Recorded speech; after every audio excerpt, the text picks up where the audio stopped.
family. I pray everybody is doing well.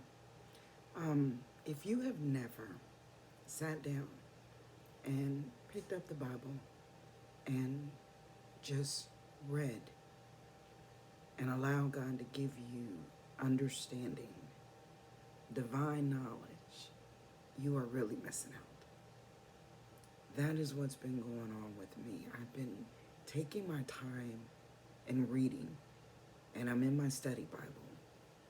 So I'll read the scriptures and then I'll look down to see what they have to say about those scriptures. And I'm finding out some interesting things. And I'm also recognizing or realizing and then recognizing patterns in my family and how they have caused issues. And the one thing that I'm talking about is favoritism.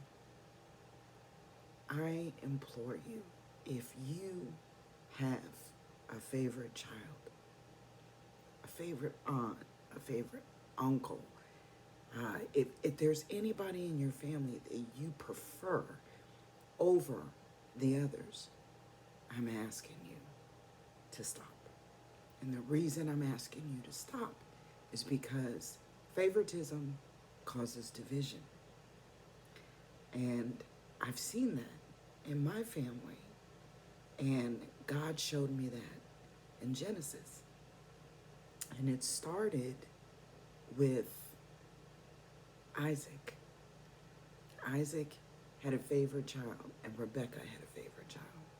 And because they favored a different child, it caused them to have division in the family. It caused one of them to deceive the other. It caused anger and bitterness.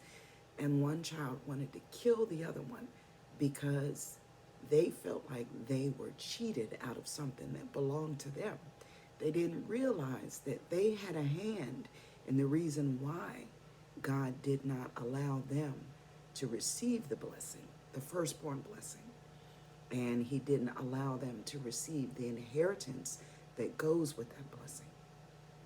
We sometimes fail to see our part in the things that we've done, and we want to blame other people. And in doing so, we get angry. And then we want revenge. Revenge isn't ours. But that favoritism that the parents had caused a rift.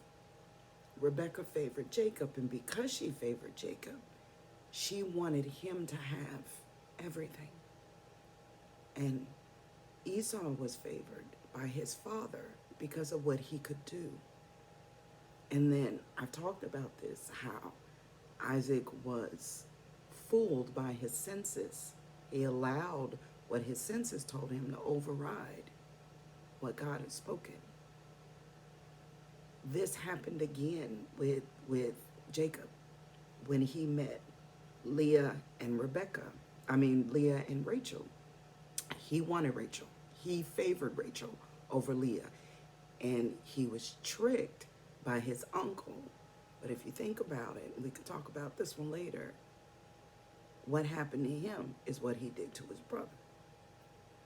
God was using his uncle, Laban, to discipline him, so to speak, because he deceived his brother to get the blessing and the inheritance. And Laban deceived him so he could marry off his first daughter, and then he could have Rachel. So these kind of patterns, they just repeat themselves. And the best thing for us to do is to recognize them and then to come against them in the name of Jesus and to try to change those patterns, because we have no idea how that's going to affect our children and their children down the line. And if you are lucky enough to see it, if God shows it to you, then that means that you need to make change, and you need to make change now. So I'm imploring you to stop favoriting one over the other, to stop allowing division within your family. and to be unified, because in unity we can do so much more. And when we divide, we lose out on precious time. And that's not something that you want. So I pray that this has helped somebody. And y'all have a blessed day.